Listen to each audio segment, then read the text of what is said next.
Assalamualaikum warahmatullahi wabarakatuh. Nama saya Anggi Yuda Pratama, mahasiswa Pendidikan Agama Islam angkatan 2017. Di sini saya akan menjelaskan tentang peta konsep sejarah kebudayaan Islam, sejarah perkembangan di Asia Tenggara. Sejarah perkembangan Islam di Asia Tenggara yaitu yang pertama ada perkembangan Islam di Thailand, yang kedua di Islam di Kepulauan Sulu, Filipina, yang ketiga perkembangan Islam di Brunei Darussalam, dan yang terakhir perkembangan Islam di Malaysia. Nah, selanjutnya yaitu tahap-tahap perkembangan Islam di Asia Tenggara.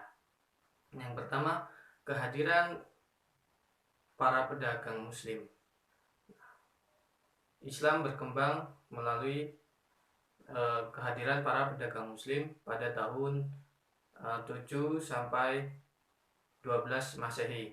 Fase pertama dari proses sosialisasi Islam di kawasan Asia Tenggara dimulai dengan kontak budaya antara pedagang dengan penduduk setempat. Dalam kurun abad ke-1 sampai 4 Hijriah terdapat hubungan perkawinan sehingga menjadikan mereka beralih menjadi Muslim. Nah, yang kedua yaitu terbentuknya kerajaan Islam pada tahun 13 sampai 16 Masehi. Fase kedua ini Islam semakin tersosialisasi dengan terbentuknya pusat kekuasaan Islam. Nah, pada akhir abad ke-13 kerajaan Samudra Pasai sebagai kerajaan Islam di Indonesia. Dan terus berlanjut sehingga pada awal abad ke-14 berdirilah kerajaan Malaka. Nah, yang selanjutnya yaitu perlembagaan Islam. Pada fase ini, sosialisasi dan dakwah Islam itu semakin berhasil masuk ke pusat kekuasaan dan menyebar hampir ke seluruh wilayah. Nah, mereka menduduki berbagai jabatan dalam struktur birokrasi kerajaan dan banyak dari mereka menikah dengan penduduk pribumi. Nah, dengan begitulah Islam menyebar sangat luas. Nah, yang pertama kita belajar tentang sejarah perkembangan Islam di Thailand. Islam masuk ke negara Thailand ini yaitu pada pertengahan abad ke-19. Nah, bagaimana proses masuknya? Nah, proses masuknya Islam ke negara Thailand ini dimulai sejak kerajaan Siam mengakuisisi kerajaan Patani. Nah, dari Patani ini banyak lahir ulama dan cendekiawan Muslim terkenal. Nah, perkembangannya Islam masuk ke negara Thailand ini yang pertama yaitu adanya para pekerja Muslim dari Malaysia dan Indonesia masuk ke Thailand pada akhir abad ke-19. Nah, mereka membantu kerajaan Thailand membangun beberapa kanal dan sistem perairan di Krung Thep Mahanakon. Nah, sekarang menjadi Bangkok, ibu kota Thailand. Nah, beberapa warga Muslim yang kedua yaitu beberapa Muslim menggalang dana dan mendirikan masjid. Nah, sebuah masjid ini didirikan pada tahun 1949 oleh warga Indonesia dan komunitas Muslim Thailand. Nah, tanah wakaf masjid yang dibangun itu milik almarhum Haji Saleh. Nah, almarhum Haji Saleh itu seseorang warga Indonesia yang bekerja di Bangkok. Nah, jalur selanjutnya itu perkembangannya melalui jalur pendidikan dengan dimulai dari kegiatan-kegiatan yang didirikan oleh beberapa lembaga Islam. Nah, seperti pengajian, TPA, TKA, dan kajian-kajian mingguan oleh mahasiswa. Nah, selanjutnya yaitu perkembangan Islam di Kepulauan Sulu, Filipina. Ada beberapa tahap Islam masuk ke negara Filipina. Yang pertama yaitu pada abad pada akhir abad ke-13, perdagangan asing mendiami kawasan ini dan beberapa menikahi warga setempat yang berpengaruh.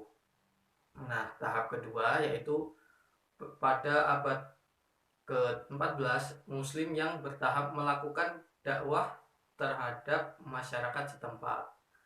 Nah, pendakwah tersebut itu disebut Mahdumin. Nah, maaf salah.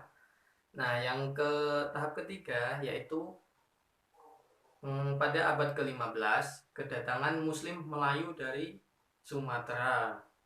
Nah, datangnya Muslim dari Melayu Sumatera itu ditandai dengan kedatangan Raja Baguinda dan membuat umat Islam memiliki penguasa Muslim yang menjamin proses berdakwah.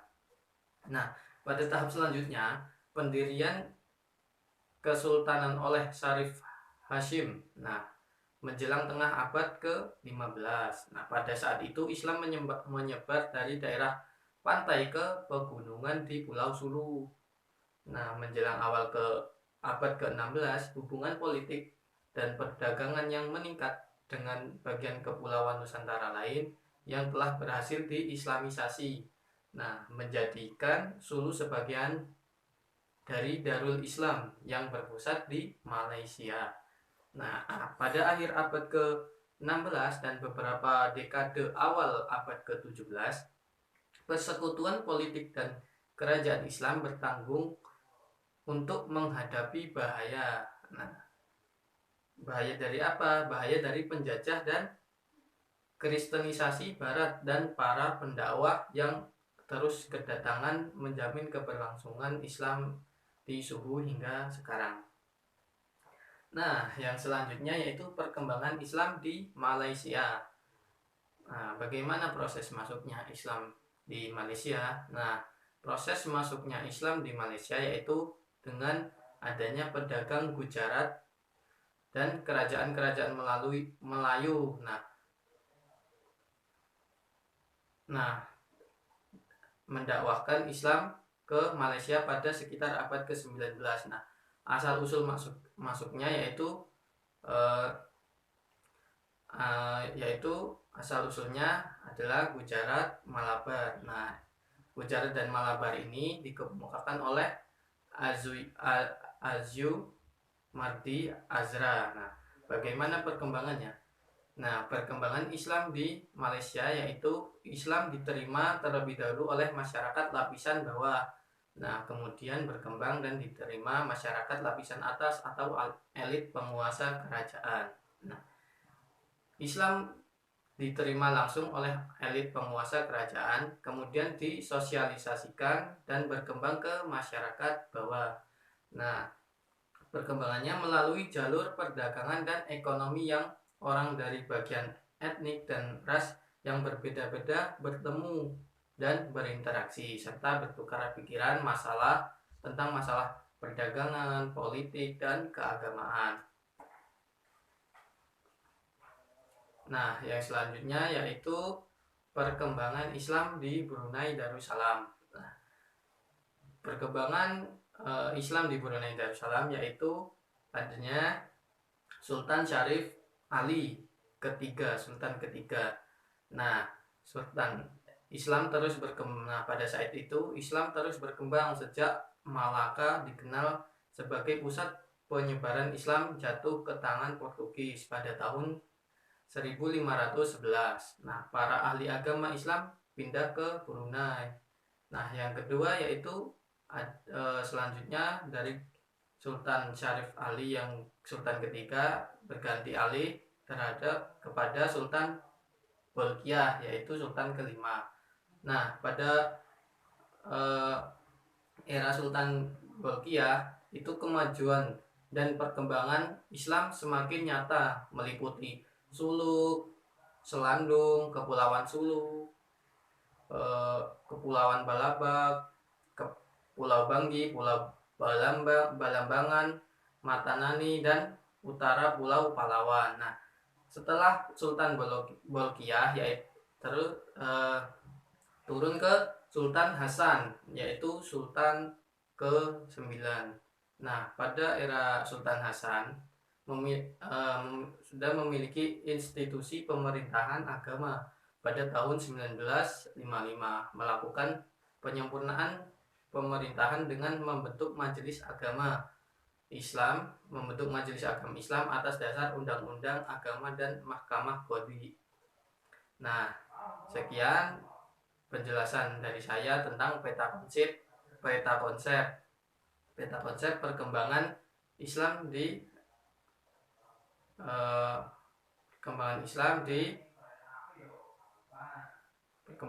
Asia Tenggara. Nah, demikian yang dapat saya sampaikan. Kurang lebihnya saya mohon maaf. Wassalamualaikum warahmatullahi wabarakatuh.